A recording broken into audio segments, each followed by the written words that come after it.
ரிஷபம் எப்பயுமே எந்த ஒரு அன்பையுமே காதலையுமே ஆழமா வெளிப்படுத்துவாங்க, உண்மையா வெளிப்படுத்துவாங்க, உறுதியா வெளிப்படுத்துவாங்க, நம்பிக்கையோடு வெளிப்படுத்துவாங்க. நம்பிக்கைக்கு மாறா நடக்கவே மாட்டாங்க உண்மையான அன்பு வைக்கும் பட்சத்துல. தனுசு ஒன்றும் குறையில்லை, அது வந்து இரக்க சுபாவம் கொண்ட ஒரு ராசி.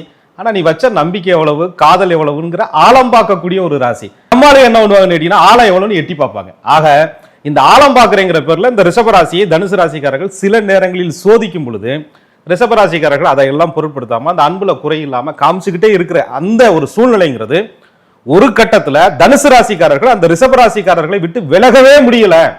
சிரிப்பாடா சிரிச்ச அப்படின்ற மாதிரி அந்த தனுசு ராசி ஆரம்பத்துல ஆழம் பார்த்து பழகலாமா வேணாமா அப்படின்னு எல்லாத்துலயுமே ஒரு அந்த சீரியஸான லவ்வை கூட ரொம்ப ஜாலியா கடந்துட்டு போன அந்த தனுசு ராசிக்கு ஒரு கட்டத்துல ரிஷபராசி மேல அதீத அன்பும் பாசமும் வரும் பொழுதுதான் அந்த ருணம் அப்படின்னு சொல்றது. அதாவது தனுசு ராசிக்கு ரிஷபராசி 6வது ராசியாகவும் ரிஷபராசிக்கு தனுசு ராசி 8வது ராசியா வரும்போது ரொம்ப அன்பு பாசம் வைக்கும் போது சிரிச்சுக்கிட்டே கடந்து போனில இப்ப அனுபவி வழிய அப்படின்ற மாதிரி ஒரு சூழ்நிலை வந்து ஒரு இடத்துல நிப்பாட்டும். அந்த சூழ்நிலை தான் 2 ராசிக்கும் மனஸ்தாபங்களை சில நேரங்களில் கொடுக்கும்.